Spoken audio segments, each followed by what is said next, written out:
우리 주님의 은혜와 사랑이 그리고 우리 주님의 은혜와 평강이 우리 가운데 함께 하기를 빕니다. 아멘. 우리는 가끔 전혀 알지 못하는 사람을 만났을 때 당신이 교회 다니는 사람입니까? 당신은 그리스도인이십니까? 이런 질문을 받을 때가 있습니까? 한 번도 받아보지 못했습니까? 그냥 우리 조롱하고 비아냥거리는 나쁜 의미가 아니라 굉장히 좋은 의미로 선하고 착한 의미로 사랑스럽고 그리고 배려하고 그 절제하는 그 좋은 의미로 그렇게 물어보는 경우가 있습니다. 우리는 팔복에 대한 10번의 말씀을 통해서 8가지의 그리스도인의 품성과 자질을 들었습니다. 무엇이었습니까? 마음이 심령이 가난하고 애통하고 온유하고 의에 줄이고 목마르고 긍휼히 여기고 마음이 청결하고 화평하고 의를 위하여 박해를 받는 것, 이것이 그리스도인의 신성한 성품입니다. 이게 복을 받는 조건은 아니지만 그리스도인으로서 당연히 이런 성품을 가져야 합니다. 오늘 말씀은 이런 복이 있는 그리스도인, 이런 성품과 차질을 가진 그리스도인들이 이 세상을 어떤 태도로 살아가야 할까 적용에 관한 말씀입니다. 팔복에서 8번째 마지막 복은 의를 위해서 박해를 받는다. 어떤 박해를 받는다는 말입니까? 예수 믿는 것 때문에, 예수만 믿는다는 이유로 사람들이 우리에게 욕하고 거짓으로 우리를 거슬러 나쁜 말로 심령을 상하게 만들고 대적하고 해코지하는 일입니다.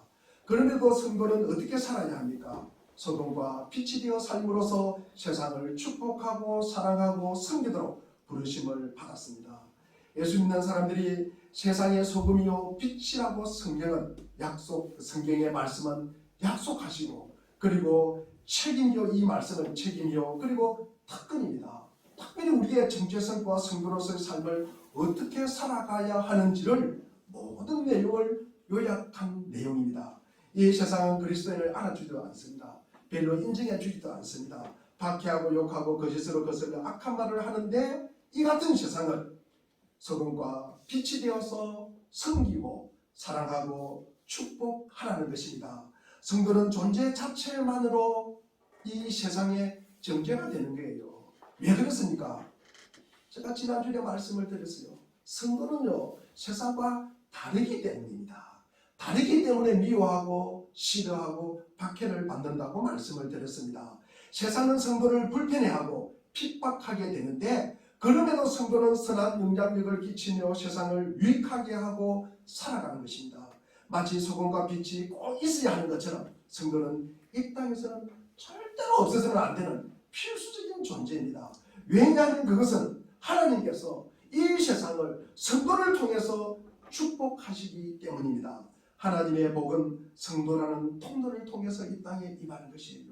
비록 세상은 그것을 모르고 성도를 핍박할지라도 성도는 세상으로 하나님의 복을 흘러보내는 축복의 통로의 도구가 되는 것입니다. 성경은 우리와 같이 평범하고 실패하고 때로는 허물이 많은 우리를 빛과 소금에 비유하고 있습니다.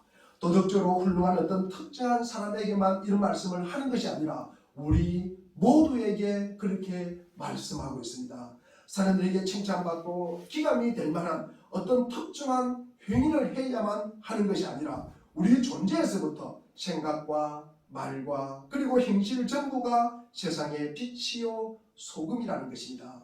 너희는 세상의 소금이라. 이런 말에서 너희가 누구입니까? 너희가 우리들을 이야기하는 것입니다. 하나님을 믿는 우리들을 이야기합니다. 예수 그리스도를 따르는 우리들만을 이야기하는 것입니다. 너희들을 만이 세상의 소금이고 빛이라는 것입니다. 또 세상이 쉽게 부패하고 썩는 특징이 있음을 전제로 하는 말입니다. 식품이 부패하고 있는 것을 갖다가 방지해주는 가장 중요한 도구가 뭡니까? 소금이에요. 소금. 조금 전에 기도한 권사님처럼 이 방부제 역할을 하는 것이 소금이에요. 세상이 그만큼 부패하기 쉬운 곳임을 말하고 있는 것입니다. 철학 사상사에서 우리가 진화론에 근거한 이 낙관주의가 지배한 대표적인 시대가 19세기예요. 이 진화론이라는 학문이 등장함으로써 많은 철학자와 사상가들이 진화론적 관점에서 진보와 발전이 인류를 기다리고 있는 그림이라고 생각하였습니다. 19세기 자유주의 시각도 마찬가지입니다. 하나님과 인간이 질적인 차이를 부인하는 거예요. 이 말이 무엇일까? 왜 우리가 그럴까? 왜 하나님과 이 인간이 그 차이가 없다고 여기는 것일까? 하나님은요, 우리를 갖다가 자기 백성 삼고 싶어 합니다. 이것이 우리 신구약에 통틀어서 하는 내용이에요. 그런데 왜 자기 백성 삼는데 방해가 되는 것이 뭘까? 여러분 뭐라고 생각합니까? 우리가 왜 하나님의 자녀 되는데 방해가 있는 것이 뭐라고 생각합니까? 여러분 도덕과 윤리라는 것입니다. 도덕과 윤리는요, 내가 하는 거예요. 내가 할 수 있는 최고의 경계예요. 내가 자기의 의를 갖다가 나타내는 거예요. 우리 로마서 10장 3절 말씀을 우리 한번 읽어보겠습니다. 로마서 10장 3절입니다. 시작. 그들은 하나님의 의를 알지 못하고 자기 자신들의 의에서 영광을 힘을 쓰므로써 하나님의 의에는 복종하지 않게 되었습니다. 이게 뭡니까? 자기의 의를 나타내는 게 뭐라고요? 도덕과 윤리를 내세우는 거예요. 그래서 내가 그런 거예요. 그래서 그 자기의 의를 갖다가 그게 만족하는 그게 빠져있는 거예요. 내가 하다가 결국 내가가 누가 되니까? 내가가 하나님이 되는 거예요. 하나님이 되는 거예요. 이게 교만이에요. 이게 죄가 되는 것입니다. 이게 우리 구약에서 이야기하는 선악과 사건이에요. 우리가 창세기 11장에 말하는 바벨론 사건이라는 것입니다.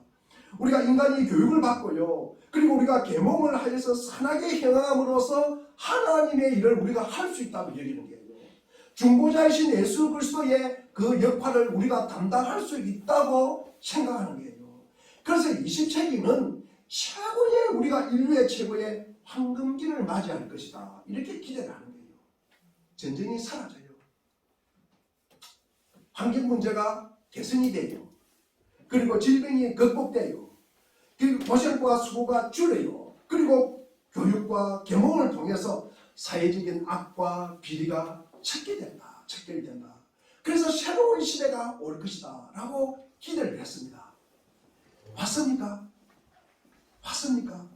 그러나 19세기 낙관주의는 이 20세기에 들어서 두 차례 세계대전을 겪으면서 산산조각이 납니다.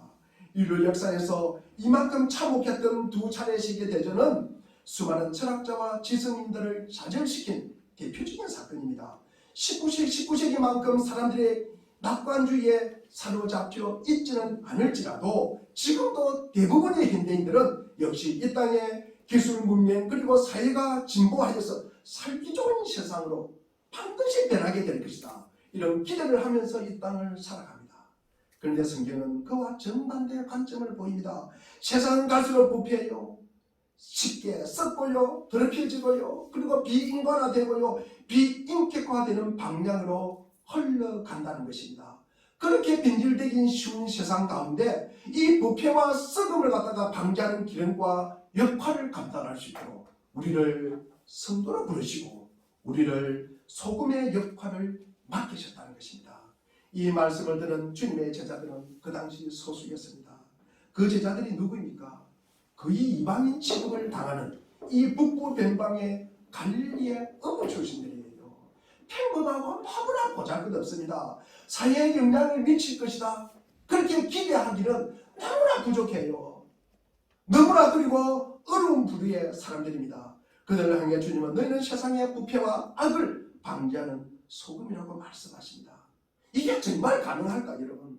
우리의 지금의 사고로서 이것이 가능하다고 여러분 생각하십니까? 여러분, 사람은요, 어머니의 태에서부터 태어날 때부터 죄와 악을 가지고 태어나기에 죄인들이 모여 사는 세상은 그냥 세상은 가만히 두면 어떻게 되겠어요? 자연스럽게 부패하고 썩는 방향으로 가게 되는 것입니다. 국가나 가정과 같은 제도로서 어느 정도 이것을 방지를 합니다. 제어를 합니다만 악과 죄와 부패를 막을 수가 없어요. 그래서 하나님은 이 세상의 부패를 막는 대안으로 우리 성도와 교회를 갖다가 두신 것입니다. 그 이유를 우리가 왜 교회에 오고 그리고 왜 교회를 두시고 그리고 우리가 왜 성도가 되었는가 이 역할을 감당하라고 말입니다. 성도와 교회는 왜 이 땅의 부패를 막을 수 있는 최종적이고 궁극적인 우리가 대안이 될까? 성도는 하나님을 믿으며 내심에 이 진실한 변화를 갖다가 경험하는 사람들입니다. 기독교 신앙의 핵심은 뭡니까? 내면의 참된 변화예요. 겉이 변하는 것이 아니라 내면이 변하는 거예요. 속사람이 새롭게 되는 거예요. 그래서 죄를 미워해요. 그리고 거룩함을 추구하고 선을 행하는 삶을 살게 되는 것입니다. 그저 우리가 벌을 받을까 봐서 두려워서 그리고 죄를 안 짓는 것이 아니라 그 죄 자체를 미워해요. 그리고 죄를 대적하고 죄를 거스르기를 원하는 백성이 나오게 되는 것입니다. 그 자들이 성도입니다. 그 자들이. 그리고 우리가 거룩하고 성결한 삶을 선택하며 선을 행하는 하나님을 닮은 사람들이 나온다는 거예요. 그래서 성도는 이 땅에서 소금으로 존재한다는 것입니다. 소금처럼 너가 세상으로 침투에 들어가서 세상의 부패를 막고 그 세상의 건전함을 우리가 보존하는 신실한 성도가 많이 나올수록 세상은 부패와 썩음을 면하는 길이 열리게 되는 것입니다. 미약해 보이기는 하지만 그런 면에서 한 사람의 성도는 매우 중요하고 의미 있는 역할을 맡게 되는 것입니다. 소금은 부패 방지 기능만 하는 것이 아니라 또 어떤 기능을 할까? 소금은요 음식할 때 넣어야 맛이 나요. 그래서 성도는 맛이 있어야 됩니다. 먹는 맛이 아니라 우리는 그리스도의 향기를 갖다가 풍겨야 돼요. 어디를 보면은요 내가 그리스도이다 자랑 안 해도 내 입으로 이야기 안 해도요 저 사람은 교회다니구나, 저 사람은 그리스도인이구나, 저 사람은 또 목사구나, 그것을 알아야 돼요. 알게 된다고요. 자, 이 세상은 맛이 어떻습니까? 이 세상은 맛도 있어요. 이 세상에는 이 세상 맛은 어떤 맛입니까? 이 세상은요 쾌락과 오락을 추구하는 것이 맛이에요. 그 맛을 추구하며 살아갑니다. 쾌락은 나와 남에게 해가 될 때가 많아요. 오락의 경우는 유익은 별로 없고 그냥 즐기는 것입니다. 텔레비전 우리가 채널을 보면은요 100개가 넘어요. 뭐 200 몇십 개인가 그래요. 하여튼 미디어법이 개정되어서 종합 편성 채널이 허용되면서 채널이 굉장히 많아졌는데 100개가 있어도 볼만한 것은 거의 없습니다. 제가 보는 것은 유일한 건 인간극장. 인간극장 보십시오. 동행하고 인간극장이 너무나 좋습니다. 제가 요즘 자꾸 그것을 보려고 그럽니다. 우리가 그럼에도 불구하고 우리가 성도는 쾌락이나 오락이 아닌 진짜 기쁨을 알고 세상 사는 맛을 알게 되는 거예요. 알게 되는 것입니다. 주님은 성도는 우리를 향해서 너는 세상의 소금이라고 부르십니다. 이처럼 성도는 부패를 방지하고 세상을 만나게 하는 유일한 존재가 우리라는 것입니다. 두 번째로 주님은 우리에게 너희는 세상의 빛이라고 말씀합니다. 너희만이 세상의 빛이라는 말씀이에요. 이 세상 사람들이나 세상의 지식이 제일 좋아하는 것이 무엇입니까? 제일 좋아하는 것은 계몽이에요. 계몽이란 지식 수준이 낮거나 인습에 젖어서 몽비한 상태에 있는 사람들을 가르쳐 깨우침을 주는 것이에요. 민중이 어둠 상태에 있다는 것을 전제하고 이성의 빛으로 밝혀주는 것이에요. 18세기와 19세기를 거치면서 지식과 학문과 과학기술의 발전을 도모한 결과 세상이 많이 밝아졌습니다. 실제로 우주에 대한 지식이 많이 해박해지지 않습니까? 태양계가 전부인 줄 알았는데 이 태양계는요 전체에 변두리 그것도 아주 조그마한 부분이나 조그마한 규모에 불과하다는 것 우리가 알았잖아요. 뿐만 아니라 자연과학의 발달에 따라서 자연에 대한 이해도 많은 진보가 이루어지고 인체 개념 지도가 완성되면서 사람에 대한 이해도 상당한 진전이 따랐습니다. 사람과 자연에 대한 지식은 이전과는 비교할 수 없을 정도로 굉장히 깊어졌습니다. AI도 마찬가지입니다. 문제는 사람이 지식을 어떻게 활용하는지를 모른다는 것입니다. 이런 지식은 아는데 이것을 어떻게 활용을 할까? 지식을 어떻게 써야 진짜 인생다워지는지 무엇을 추구하며 살아야 하는지를 알려주는 이 삶에 대한 올바른 지식이 어두운 상태에 있다는 말씀이에요. 지식의 증가로 많은 부분이 밝혀졌지만 대부분이 기계적이고 그리고 생물학적인 분야에 머물러 있습니다. 그래서 홍수처럼 쏟아지는 지식의 양 앞에서 사람들은 무지한 채 그냥 불행하게 여기고 개인 생활뿐만 아니라 대인관계 측면에서도 굉장히 어려움을 갖다가 호소하는 사람이 너무나 많습니다. 파편화된 개인주의가 득세한 현대 사회에서 수많은 사람들이 대인관계의 붕괴를 경험하고 소외감과 불안, 고독 등의 고통을 안고 살아가는 것이 지금의 세상입니다. 수많은 지식에도 불구하고 여전히 어둠에 쌓인 세상을 살아가는 우리에게 주님은 너희는 세상의 빛이다. 너희들만 세상의 소금이다 라고 말씀하고 있습니다. 성도는 위대한 철학자들이나 석학들 그리고 학문적 업적을 이루는 사람들이 그런 자들이 보지 못한 것을 보게 하고 알지 못한 것을 알게 하고 듣지 못한 것을 들어 깨닫게 하는 존재가 성도입니다. 영적인 문 열림으로 경험한 성도의 지식은 세상이 부러워할 만큼 세상에서 성공한 사람들과 비교할 수 없을 정도로 우위에 있다는 사실을 굉장히 자주 우리는 보게 됩니다. 비용이 많지 않고 평범한 시골 농부라 할지라도 주님을 발견함으로써 주님 앞에서 깨닫게 된 영적인 지각이 유식하고 비범한 세상 사람들의 지식을 능가하는 경우가 우리는 자주 보게 됩니다. 그러나 대부분의 성도들은 예수 잘 믿는 것도 좋지만 여러분 공부 잘하고 좋은 직장에 들어가서 부자로 살기로 최고 목표로 삼고 살아가는 사람들이 대부분입니다. 문제는 그렇게 많은 지식을 가지고도 눈이 열리지 않아서 봐야 할 것을 못 본다는 거예요. 성도는 고려한 역할이 있습니다. 세상 사람들이 많은 학문과 지식으로도 보지 못하는 것을 우리같이 평범하고 때로는 무지하고 어리석기까지 한 우리들이 그것을 보게 되는 것입니다. 성도는 세상과 전혀 다른 눈을 가지고 세상이 보지 못하는 것을 볼 수 있는 사람이 성도입니다. 영적 지각을 사용해서 세상 사람들이 전혀 깨닫지 못하는 것을 깨닫고 남들을 깨우치며 이 땅을 살아가는 존재입니다. 그들이 누구라고요? 그리스도인입니다. 그들이 누구라고요? 그리스도인. 우리라는 거죠. 우리라는 것입니다. 우리라고 가슴 한번 치보십시오. 우리가 그리스도인들이에요. 우리가 그렇게 살아야 된다는 것입니다. 남이 그렇게 사는 것이 아니라 옆에 있는 사람이 그렇게 사는 것이 아니라 내가 그렇게 살아가야 된다는 거예요. 자식이 그렇게 사는 것이 아니라 부모가 그렇게 살아야 되고 남편이 그렇게 사는 것이 아니라 아내가 그렇게 살아야 되고 아내가 그렇게 사는 것이 아니라 남편이 그렇게 살아야 된다는 말씀입니다.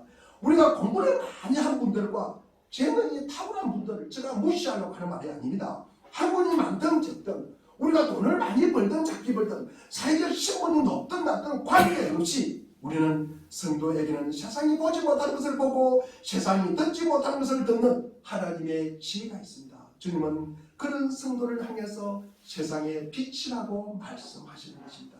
세상은 재능과 능력과 부와 근세를 가지고도 봐야 할 것을 못 보지만 세상이 보지 못하는 것을 보고 열리지 않는 것을 여는 성도야말로 이 땅에 빛을 비추는 사람들입니다.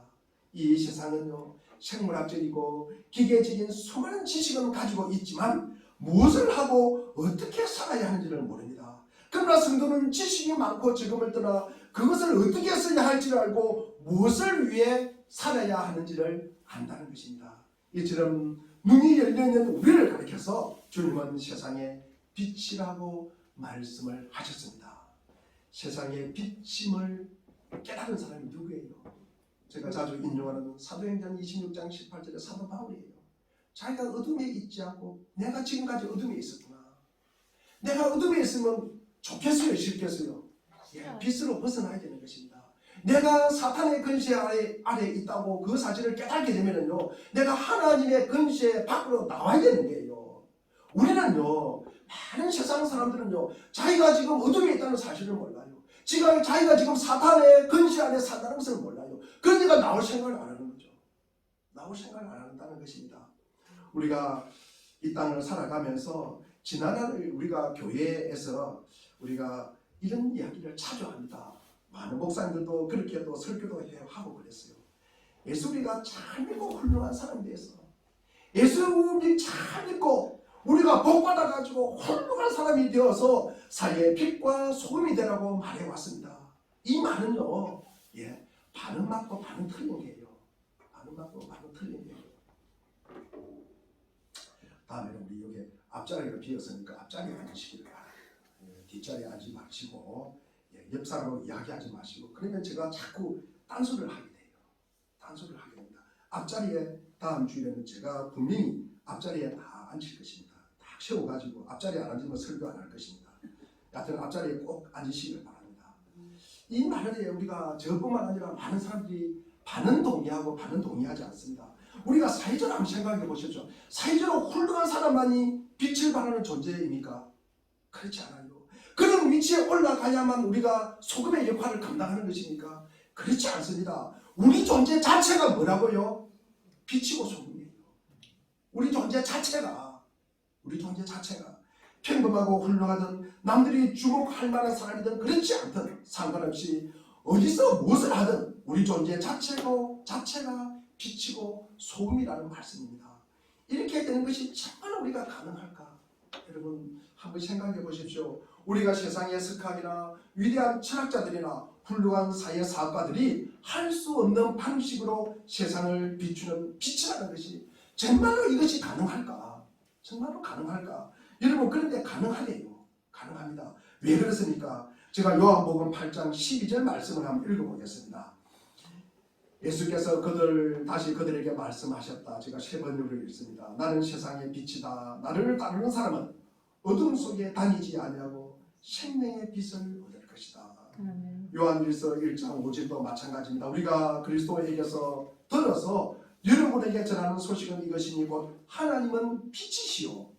하나님 안에는 어둠이 있다 없다? 없다는 것입니다. 우리는 빛이신 주님을 예배합니다. 세상을 살아가는 동안에 빛이신 주님과 동행합니다. 기도의 골방에서 빛이신 주님을 찾고 만나고 누리십시오. 예수님을 믿어서 거듭날 때 우리가 신앙 고백만으로 끝나는 것이 아니라 예수님을 마음에 모셔드리게 되므로 빛이신 주님과 나가 신비한 연합을 이루게 되는 것입니다. 연합이라는 말이 무엇이에요? 우리가 그 안에 살아가는 거예요. 우리가 그 영향력 안에 살아가는 것입니다. 그분의 다스림 안에 살아가는 것입니다. 우리가 그분과 긴밀한 관계 속에서 살아가는 거예요. 그분의 임재 앞에서 우리가 살아간다는 말씀이 연합이에요. 우리가 더 이상 나 자신으로 존재하는 것이 아니라 내 안에 그리스도가 내가 그리스도와 연합하여 빛이신 주님과 함께 거하게 되는 거예요. 귀하신 성령님이 오셔서 나에게 내주하는 거예요. 우리는 사실 빛이 아닙니다. 우리는 빛이라고 할 수가 없어요. 그러나 우리가 빛이라고 합니다. 빛이신 우리가 주님과 연합되기 때문에 그렇게 말하는 거예요. 빛이신 주님이 우리 안에 들어와 있기 때문에 우리는 빛인 존재가 되는 것입니다. 빛이신 주님과 동행하고 만나고 예배하고 교통하는 성도야말로 세상의 참된 빛입니다. 우리는 이 세상 어디에도 없는 참된 빛이에요. 사람들에게 지식을 바르게 쓸 수 있게 하고 어디에 써야 하는지를 알게 하고 그들에게 어떻게 써야 하는지를 가르쳐주고 세상을 밝혀서 빛이 되게 만드는 핵심 존재가 누구라고요? 우리라는 거예요. 성도라는 거예요. 그리스도인이라는 것입니다. 우리라는 것입니다. 우리가 그렇게 반드시 살아야 된다는 것입니다. 주님은 우리를 소금과 빛이라고 이 말씀하신 다음에 한 가지 기억할 것을 당부하고 있습니다. 오늘 우리 본문 말씀 5장 13절 말씀을 우리 한번 읽어보겠습니다. 13절입니다. 오늘 본문 요한복음 5장 13절입니다. 마태복음 5장 13절입니다. 우리 이렇게 PPT 하시는 분이 제가 읽겠습니다. 너희는 세상의 소금이다. 소금이 짠맛을 잃으면 무엇으로 그 짠맛을 되찾게 하겠느냐. 짠맛을 잃은 소금은 아무데도 쓸데가 없으므로 바깥에 내버려서 사람들이 짓밟을 뿐이다. 주님은 소금인 우리에게 맛을 잃지 말라고 당부합니다. 소금인 우리가 예수님을 믿는 사람 같은 맛, 예수 그리스도를 따르는 성도 같은 맛, 말씀이 살아있는 이 교회 같은 맛을 잃어버리면 아무런 쓸모가 없어 바깥에 버려져 밟히고 만다는 거예요. 지금 봄입니다. 꽃이 피고요. 우리가 향기가 나고 그 다음에 꽃이 떨어지면 뭐가 열립니까? 열매가 맺혀요. 그리고 햇볕을 받아서 가을이 되면 이 열매가 아주 탐스럽게 연결게 됩니다. 겨울이 되면 열매도 떨어지고 그 다음에 잎도 다 떨어지는 거예요. 모든 잎도 떨어집니다. 모든 식물은 생명을 다하게 되면요, 사람도 마찬가지인 것 같아요. 이 그름이 되어서 다른 생명을 살리는 데 사용이 된다는 거예요. 그림이 된다는 거예요. 이 만물의 순환이 충분히 그렇습니다. 그런데 소금은 맛을 잃으면 아무 짜게도 쓸모가 없어요. 쓸모가 없습니다. 소금이 맛을 잃으면 더 이상 짜게 할 수 없을 뿐만 아니라 부패를 방지하지 못하게 되는 것입니다. 그러면 소금은요, 그름으로도 쓸 수 없어가지고 밖에 던져져서 발에 밟히고 말 것이다. 옥상에 대추나무가 있어요. 대추나무가 있는데 처음에 제가 한 6년 전에 이게 교회에 왔을 때 대추나무가 굉장히 좋았어요. 그래서 가을 되면 제가 대추도 좀 따먹고 이렇게 그 심은 분이 따먹고 그러라고 그러더라고요. 그래서 따먹고 했어요. 그런데 어느 날 한순간에 보니까 그분이 뭐를 갖다가 이렇게 땅을 파가지고 대추나무 옆에다가 뭐를 이렇게 그 주고 있더라고요. 뭐냐고 그러니까 거름이래요. 이게 거름이 뭡니까 이러니까 이게 그 어시장 가가지고 이게 그 고기 머리 같은 거, 뭐 지느러미 같은 거, 그걸 갖다가 싸가 와가지고 그것을 그름을 주는 거예요. 그러면 대추나무가 살겠습니까, 죽겠습니까? 죽어요. 그래서 제가 주지 말라 그랬거든요. 그런데 그분이 키워 주더라고요. 죽어요. 그러니까 그 대추나무 죽어버렸어요. 그래서 그 다음에 그 대추나무를 뽑아버리고 다른 대추나무를 거기 또 심었어요. 근데 그 대추나무도 살겠어요, 죽겠어요? 죽어버려요. 그래서 소금은요, 소금이 있는 곳에는, 짠 곳에 있는 곳에는요, 여러분, 뭐 자랄 수가 없습니다. 식물이 자랄 수가 없어요. 식물이 자랄 수가 없습니다. 우리가 그래서 우리가 이게 소금이 발에 밟힌다. 그 말이 옳구나. 이처럼 우리가 성도가 성도답지 못하고 우리가 교회가 교회답지 못해서 이름은 우리가 성도라고 붙어 있지만 모양이 드러나지 않는 이 맹목상의 성도나 교회는 철저히 무용지물이 되는 거예요. 그렇게 해서 세상에서 그 무엇도 아닌 것, 태어나지 않았으면 좋았을 뿐, 이런 말을 듣게 되는 것이에요. 우리 마태복음 5장 14절도 마찬가지입니다. 너희는 세상의 빛이다. 사두에 세운 마을은 숨길 수가 없다. 15절에도 또 사람이 등불을 켜서 말 아래에다가 내려놓지 아니하고 등경 위에다가 올려 놓아둔다. 그래야 등불이 집 안에 있는 모든 사람에게 환히 비친다. 우리는 세상의 빛으로 작용하는데 이 빛의 특징은 감추어지지 않는다는 거예요. 빛을 숨길 수가 있습니까? 빛을 숨길 수가 없어요. 사두에 있는 동네가 동서남북 어디나 잘 보이는 것처럼 빛은 절대로 감추지지 않고 그 존재가 나타납니다. 어떤 성도가 말합니다. 목사님, 저는 직장에서 교회 다닌다는 말 안 해요. 제가 교회 다닌다는 말을 안 했더니 아무도 몰라요. 그런데 우리가 말을 안 했다고 해서 성도인 것을 몰라보면은 이게 작은 일입니까? 큰 일입니까? 작은 일일 것 같아요? 큰 일일 것 같아요? 각자 믿음대로 생각하시기를 바랍니다. 그것은 자기 얼굴에 자기가 침 뱉는 거예요. 우리가 교회에 다닌다고 말을 하든 안 하든 성도는 성도의 표인 맛과 향기가 나야 하는 것입니다. 우리가 로만 칼라를 입어야 이 사람이 목사구나, 저분이 신부구나, 이것을 알아본다면 문제가 있는 거예요. 제가 요즘 수영장에 다닙니다. 수영장에서 한참 수영을 하고 있는데 어느 분이 제게 오더만은 교회 다니세요 그래요.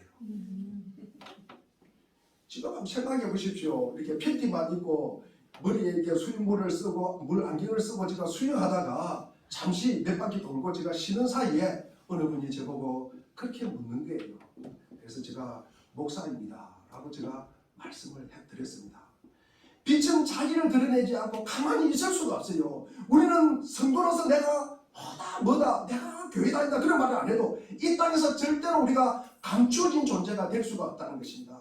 등불을 밝히는데 그 등불을 말 아래에 두는 사람이 없다는 것입니다. 여기서 말이라는 말이 뭐예요? 탕말이에요? 아니에요. 우리가 이 통이에요. 통, 용기예요. 18리터 정도 들어가는 통을 갖다 우리가 말이라고 하는 것입니다. 이 말은요, 우리가 불을 밝혀놓고 말로 우리가 덮어서 불빛이 밖으로 새어나가지 못하게 할 사람은 아무도 없다는 거예요. 그렇게 할 수가 없어요. 불은 등경 위에 두어서 주변을 비추는 것이에요. 그것이 등불의 역할입니다. 그 등불의 역할을 누가 하라고요? 우리 보고 하라는 것입니다. 우리는 세상의 빛입니다. 절대로 감추지지 않고 그 정체가 드러나게 되어 있습니다. 뿐만 아니라 빛인 우리는 이웃을 비추고 그들의 삶에 잘못된 점을 깨우치고 어떻게 살아야 하는지를 밝혀주는 역할을 합니다. 우리의 삶을 드러내며 동시에 다른 사람들의 삶을 밝혀주는 빛인 것입니다. 우리 마태복음 5장 16절 말씀을 우리 한번 같이 읽어보겠습니다. 우리 마태복음 16절입니다. 시작. 이와 같이 너희 빛을 사람에게 비추어서 그들이 너희의 착한 행실을 보고 하늘에 계신 너희 아버지께 영광을 돌리게 하라. 빛이 감추지지 않고 드러나서 이웃을 밝히는데 사람들은 그것을 보고 빛이 너는 정말로 훌륭하구나 그렇게 말하지 않습니다. 여러분, 성도가 우리가 빛으로 드러나기 시작하면요, 사람들은 우리를 주목하는 것이 아니라 빛의 그늘이신 하나님을 갖다가 바라보고 그분께 영광을 돌린다는 말이에요. 우리가 그 중간의 영광을 우리가 가로채면 안 된다는 말씀이에요. 우리가 하나님을 만난 사람은 자기를 높이지 않습니다. 자기는 뭡니까? 소금처럼 사라지는 게예요. 빛처럼 사라지는 게예요. 자기는 없어지는 거예요. 그러면서 하나님께 영광을 돌린다는 말씀입니다. 성도가 빛으로 드러날 때도 세상 사람들은 성도에게 주목하지 않습니다. 성도를 칭찬하지 않습니다. 살아계신 하나님께 영광을 돌리게 된다는 그 말씀입니다. 빛인 자신을 감출 수 없는 것이 성도의 본분이에요. 빛으로 드러나는데도 사람들이 살아계신 하나님께 영광을 돌리도록 만든 것이 빛된 성도의 삶의 방식이라는 것입니다. 이렇게 사는 것이 그리스도인이에요. 이렇게 사는 것이 누구라고요? 우리라는 것이에요. 누구라고요? 우리라는 것이에요. 우리 가슴 한번 붙이보겠습니다. 누구라고요? 우리라는 것입니다. 우리가 그렇게 살아야 한다는 말씀입니다. 꽃이라고 하는데 우리가 향기가 없거나 우리가 꽃이라고 하는데 열매가 없는 것만큼 더 불쌍한 존재가 없습니다. 여러분, 성도라는 이름은 있지만 성도로서의 특성이나 품성이 없는 사람, 교회에 나오는데 팔복에서 제시하는 이 성도됨의 아름다움을 지니지 못한 사람은 무용지물이에요. 갱근의 모양은 있어요. 말씀도 읽어요. 기도도 해요. 예배도 드리는 것 같아요. 헌금도 해요. 그런데 갱근의 능력이 없어요. 디모데후서 3장 5절 말씀입니다. 참으로 안타깝습니다. 세상에서 그런 사람보다도 더 불쌍한 이가 없습니다. 그들은 면목상이나마 성도의 이름을 지니고 있으므로 세상과 완전히 짝하여 살지는 않습니다. 그래서 대놓고 술 퍼마시지 않고요, 대놓고 담배 안 피웁니다. 허랑방탕하게 놀지 않습니다. 마작하면서 도둑질하고 나쁜 행동 가려서 그렇게 안 합니다. 어느 정도 적절한 수준의 도덕적 삶이 있어요. 그러나 하나님과의 사귐이 없다는 거죠.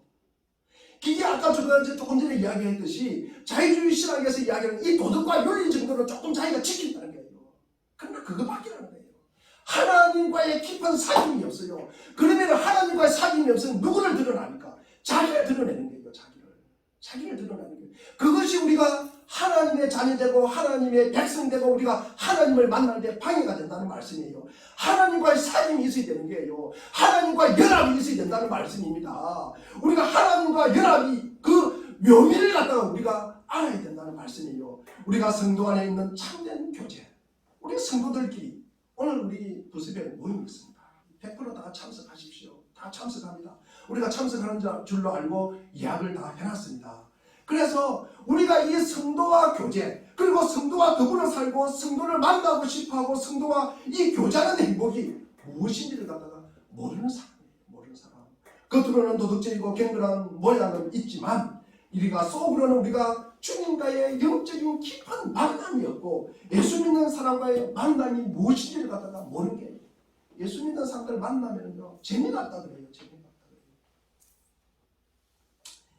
제가 아주 오랜만에 월요일날 우리 중학교 시골에 아주 시골 깡촌에 동창들 이렇게 수도권에 있는 사람들 한 10명이 만난대요.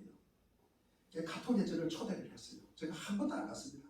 벌써 지금부터 이거 마시자 저거 마시자부터 시작해가지고 야 기회가 왔다 그러고 그런 게 막 난무하고 있어요. 난무하고 있어요.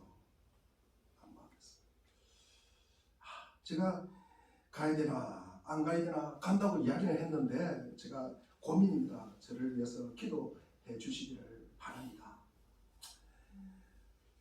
우리가 때로는 우리가 대가를 지불해요.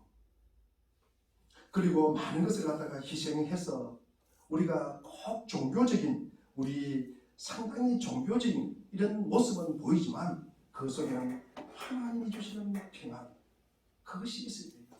그것이 없으면요 우리가 밖의 모습 가지고는 우리의 유일하신 우리 주님을 만날 수 없을 뿐만 아니라 주님과의 깊은 사귐과 그분이 주는 그 평강과 그분이 주는 기쁨과 그분이 주는 그 생명을 우리가 맛볼 수 없다는 말씀이에요. 우리가 그것을 교회 다니면서 맛보지 못하면 얼마나 불쌍합니까? 그러니까 늘 우리가 걱정하고 근심하고 때로는 뭡니까? 불평하고 원망하면서 살아가는 거예요. 그래서 세상에 나와서 쾌락과 그리고 오난을 갖다가 어떻게 하면 막 거기서 맛을 낼까? 그러면서 살아가는 거예요.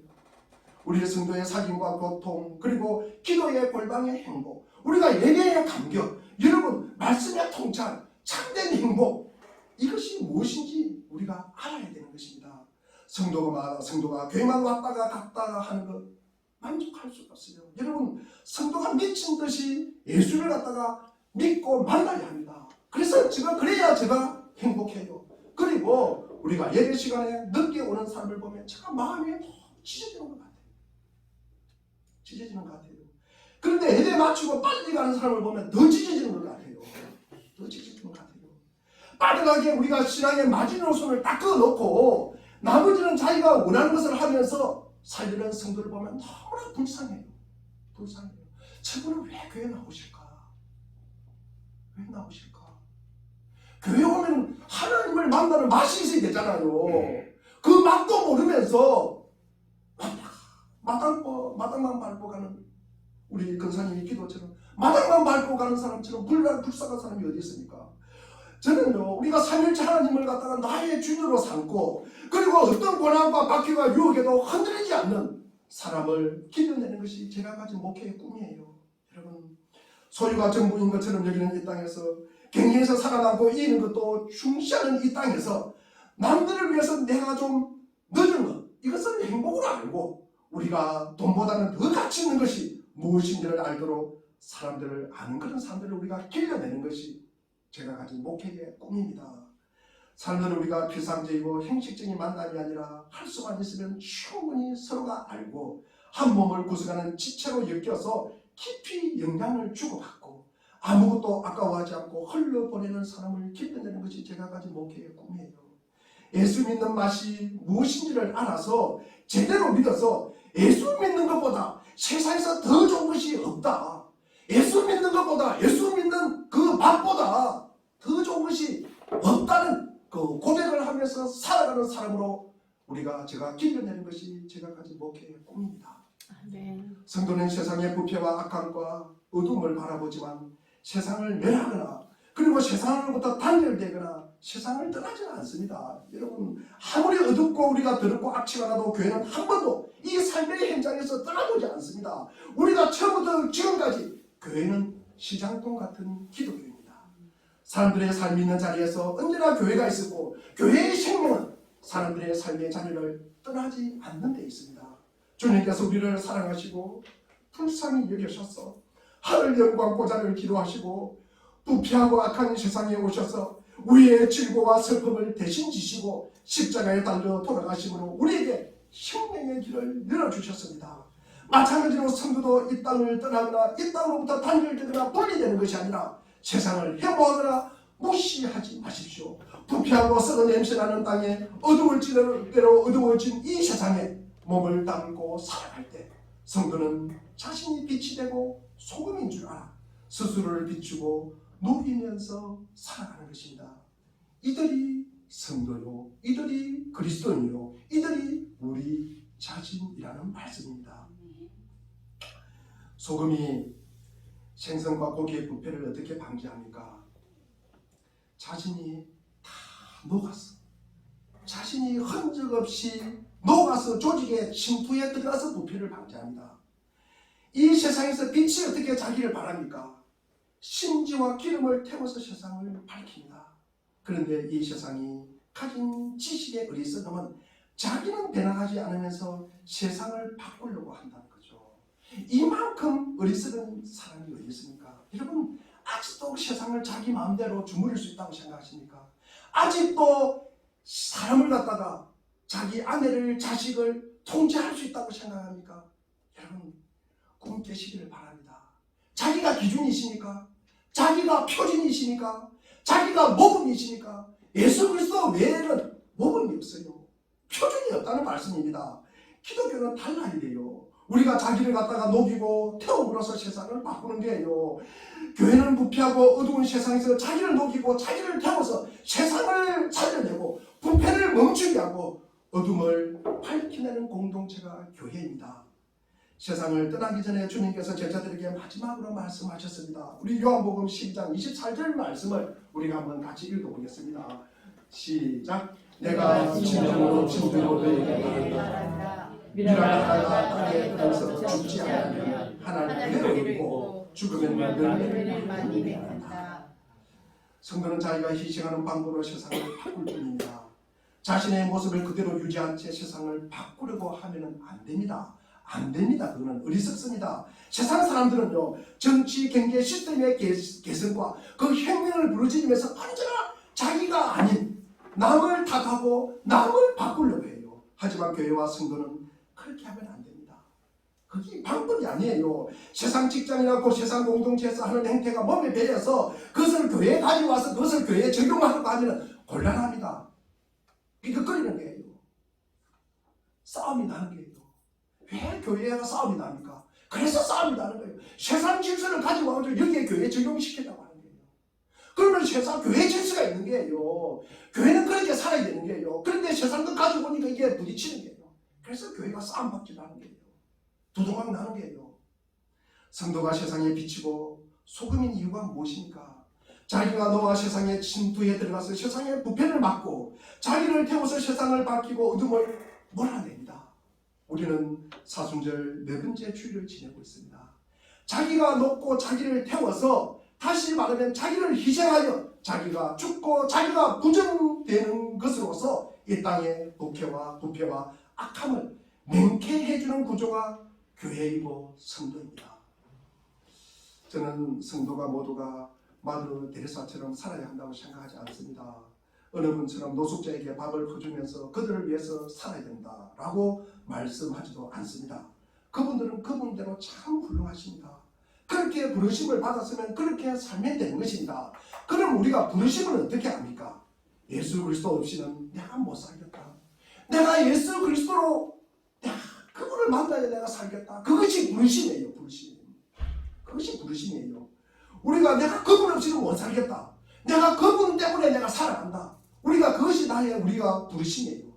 내가 그것만 보고 생각하면 내가 미칠 것 같아요. 그거 내가 안 하면 내가 못 살 것 같아요. 내가 죽을 것 같아요. 그러면 하셔야죠. 그것이 부르심의 사명입니다.